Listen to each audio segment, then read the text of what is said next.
I don't know when you're watching this, but this is being recorded in middle of January. And since the end of November, we have had every type of weather you can imagine. We've had snow, rain, ice, wind has been a major problem. It's damaged my greenhouse. The only thing we haven't had, I think, is a deluge of frogs, but you know, there's still time. So there's a little section I recorded in the snow and in the wind about a week and a bit ago, because it's now sunny. It's quite windy, but it's not a problem. It's a very beautiful day today with a blue sky, which I love. And we've had a couple of days of it, so you know, it'll end in doom, I suppose. I don't like winter, it is a fact, and I try to be mindful of all the good things that go on, and I'll mention them again.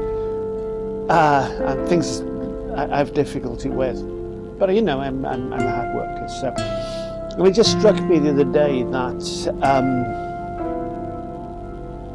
I want winter to pass quickly, and then I reflected on that and I realised, hang on, at my age, the last thing you want to do is to have time pass quickly, I assure you.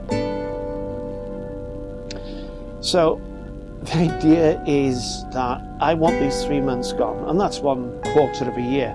And I'll mention my plans for the next 5 years. I'll mention that later for you. But I can do one or two things, I decided. One, I can sit in my backside and do nothing, which means time will slow down, or I can embrace the tiger or whatever you're supposed to do and be busy. The busier you are, the harder you work, the quicker time passes, which means that you're living your life at a faster rate, and yeah, you're closer to your demise by having rushed at it. But by working hard, you will probably have something to show for it. And that is so important, to have a product, something, whether it be intellectual, whether it be something practical in your hand, or a cupboard, a shelf, something that you've done, something you've applied yourself to. And winter has passed quite quickly. Because you're busy every single day, you set a timetable for yourself, what you're going to do and how you're going to fit that in with social life, if you choose to have one. And you'll have a list of you'll have a list of things that you have achieved. But time has passed quickly. And at my age, that is not good news, but there again, I'm not one who can sit on his backside and do nothing, because, as I just said, all that will do is make winter pass even slower. You know, cups of tea, milky tea, 2 or 3 sugars, and watch some stuff on telly, which I can't do. One, because to make sure I couldn't do that, I threw my television out. Oh, I can't even remember, more than a decade ago, so I don't watch television. Unless I'm in a friend's house, and by good manners I'm obliged to. So I thought I'd start there. I'm going to start talking about time in a moment. And sticking with the theme of time passing, and it's a vitally important one. As what is it called? A memento mori, advisory on death. That time passes, and time for each one of us will come to an end. I've visited, on the island, I've visited many rural, isolated spaces, and I'm more attracted to ancient churches, and there are some very ancient ones on the islands. And their graveyards reflect that. As fewer and fewer people go there, the graveyard becomes abandoned. And what was once a place where people would go just to show the respect for people who've gone on, it no longer happens. And occasionally someone will be generous enough to go there with a strimmer and just tidy up a bit. But essentially they can be very lonely places. And you feel for those people interred in there, it's as if they've been abandoned. And it's a view I have that, you know, we only ever last. After we gone, we only ever last one generation at most. So I just want you to be aware of that, to be mindful of that in how you plan your life, not only daily, but over a period of time. And it's an important one. It's known as a memento mori, which something the Victorians were very much aware of. They had a Gothic mentality, but essentially they were mindful of time passing. And it's important to do that. We can think of mindfulness in terms of being wibbly-wobbly, being nice to each other, but the reality is it's something that is vitally important. It's not about leaving your mark on the world, it is about you doing things you want to do. I mentioned that again in another portion. So I'm showing you now, it's a film I took about late spring last year. In typical island weather, it was raining, it was stormy, so there's a sound of wind, but yeah, that is what it is. So we'll show you that, and then I'll have a word about why it's important. Okay, so here we go.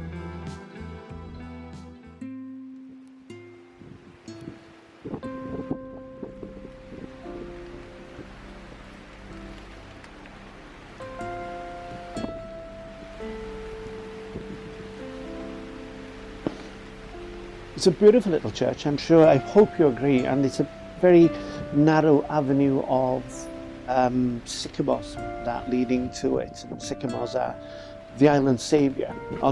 Most of the island saviour. There are places where the island has nothing but ash trees, and it's going to be barren for long. Just these horrible skeletal things that used to be trees and used to bring such joy and grace to not only as humans as having part of our landscape, but also and our emotional landscape, but also all the animals that used to thrive on these trees.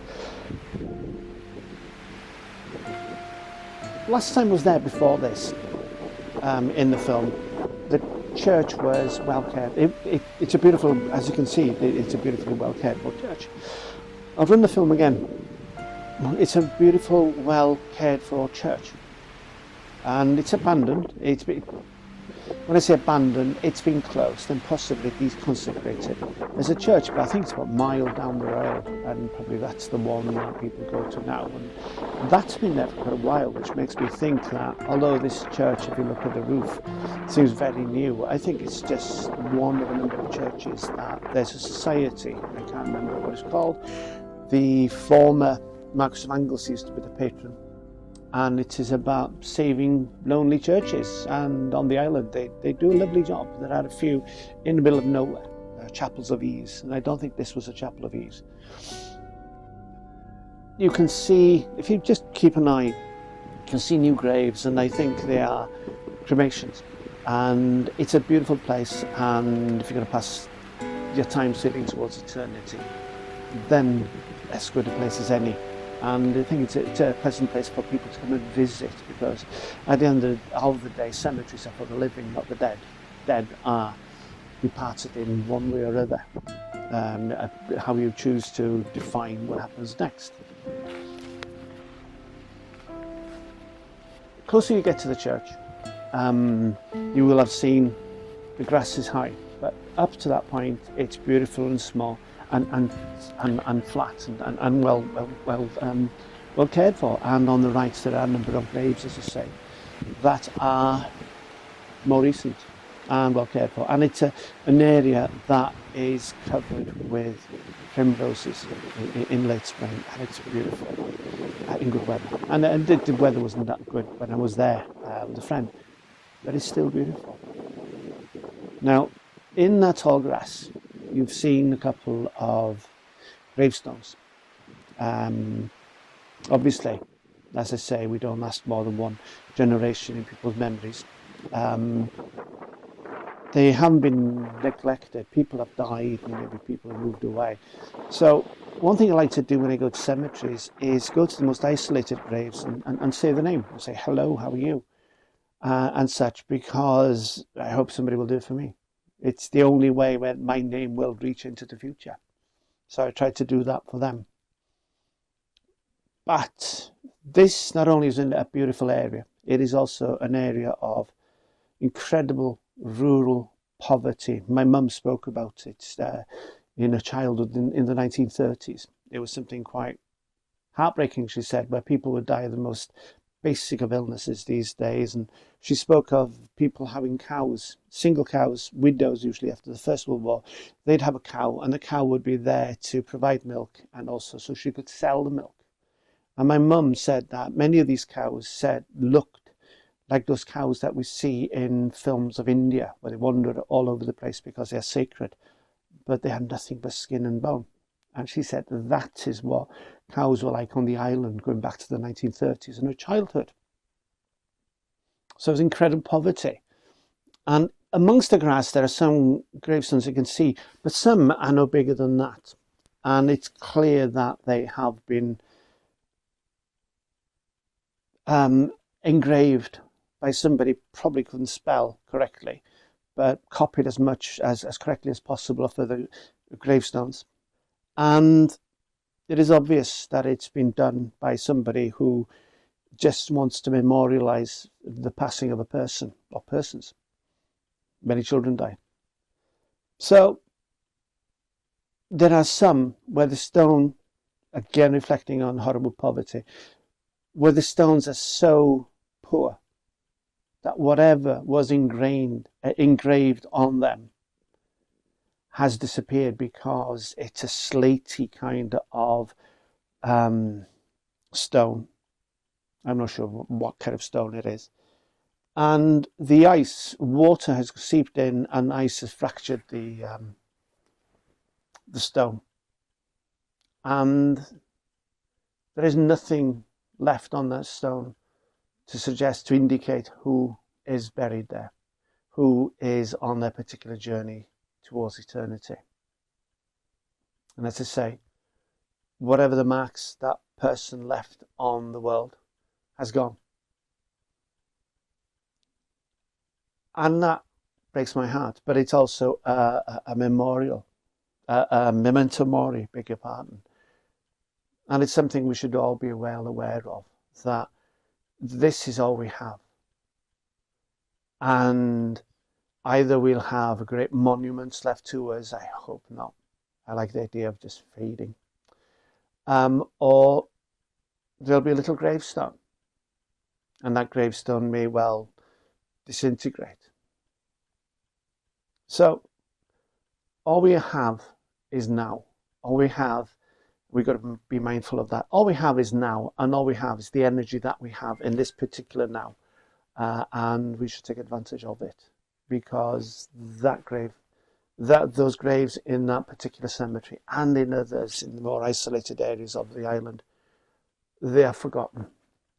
The families have moved on. Those people may be 2 or 3 generations on.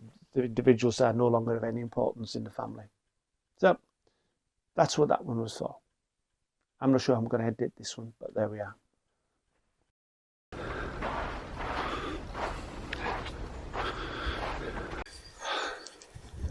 I hate winter, I really do. There's a time I could just tolerate any kind of weather condition, but those days have gone ages ago, about 30 years ago. It was a bit like the SAS in a pathetic sort of way.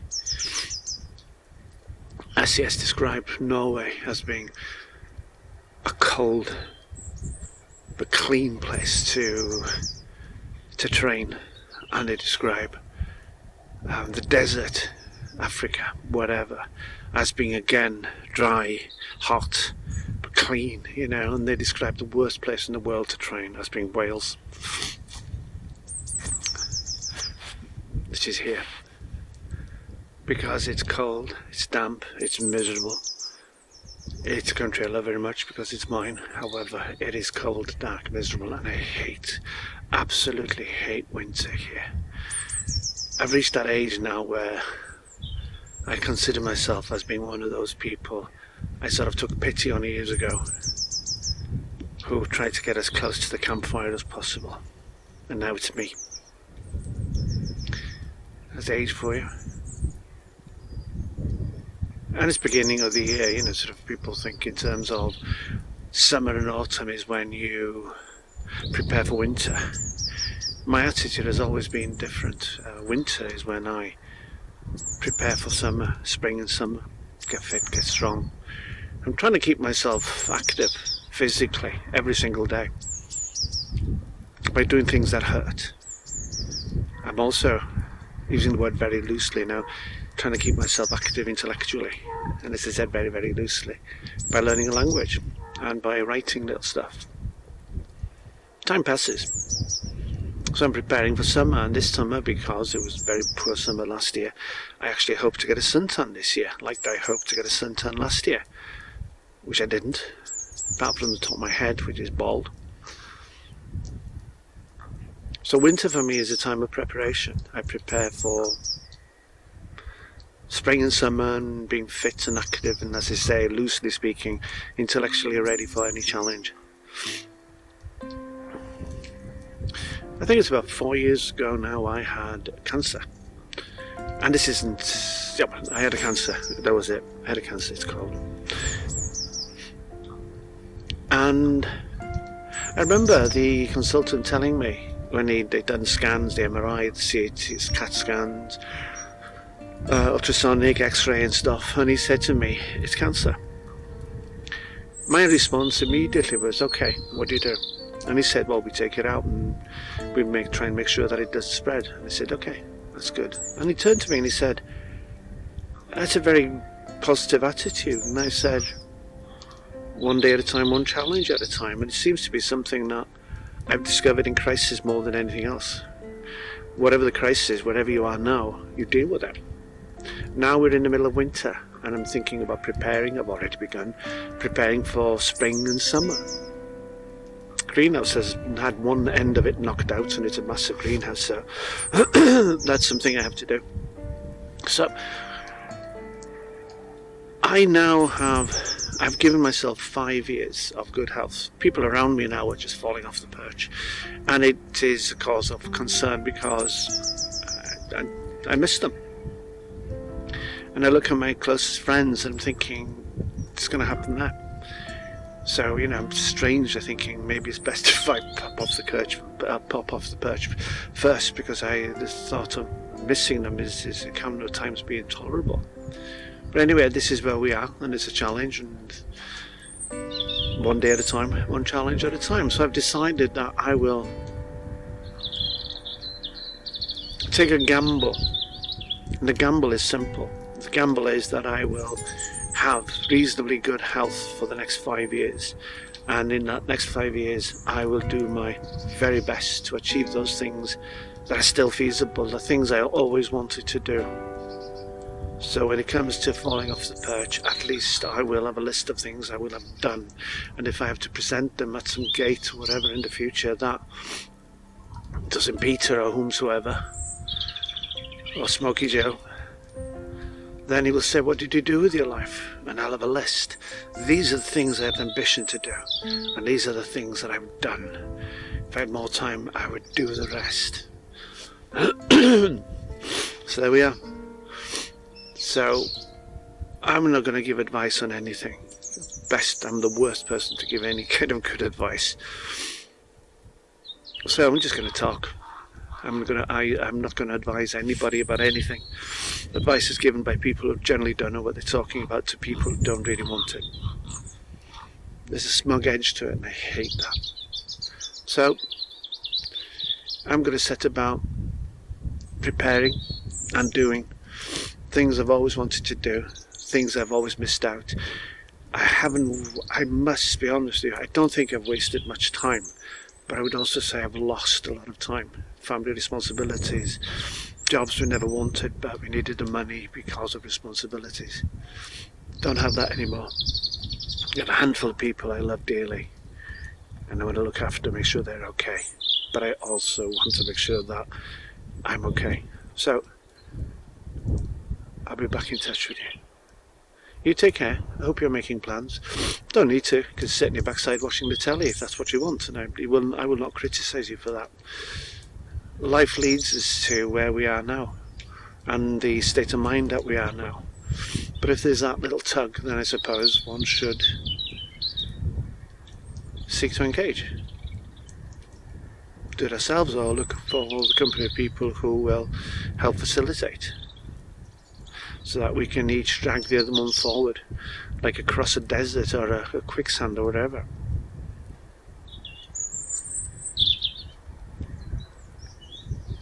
Anyway, that's what I'm going to do. It's cold, it's miserable, and it's wet, and it looks romantic and cute for a very short while, and then it becomes bloody miserable once you realise you should have put on an extra vest, which is what comes with age. Yeah, see you in a bit.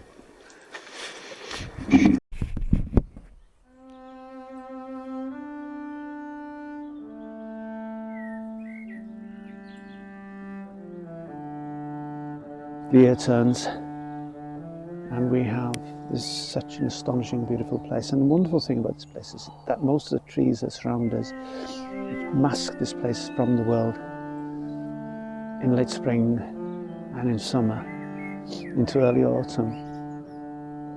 We're surrounded by sycamores and a few ash.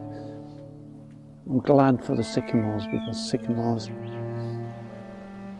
at the moment are in robust health, whereas the ash is suffering from ash dieback. And I'm lucky. I thrive on that luck. And I'm waiting. Everything's just waiting. I'll need to start working on the greenhouse, see what I can do tomorrow, and I'm not talking about getting it ready for spring, I'm talking about reparation. From November until a week ago, a week ago, we've had rain and we've had snow, we've had ice, but we've also had wind. And up till now this place has been so incredibly sheltered from the wind. But eventually the greenhouse, which is about 3 meters by 5 meters by about 2.5 meters in height, probably a bit taller, it got hammered. It just sort of almost collapsed in on itself.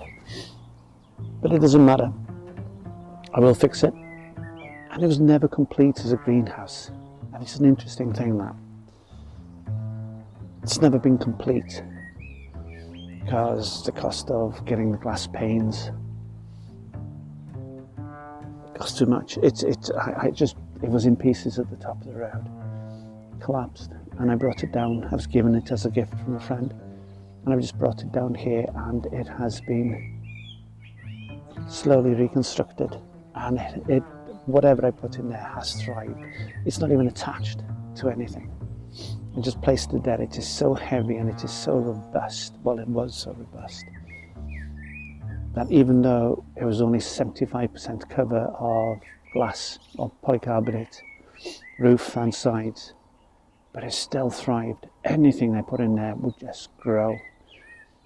It's placed on concrete, and concrete in summer takes up the heat during the day and slowly releases it, so it doesn't get any kind of big temperature drop at night.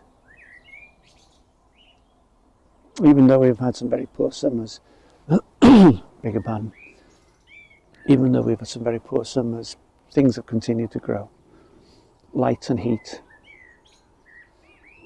that's all it needs, and it is incomplete. It has always been incomplete since it's been here for about 5 or 6 years.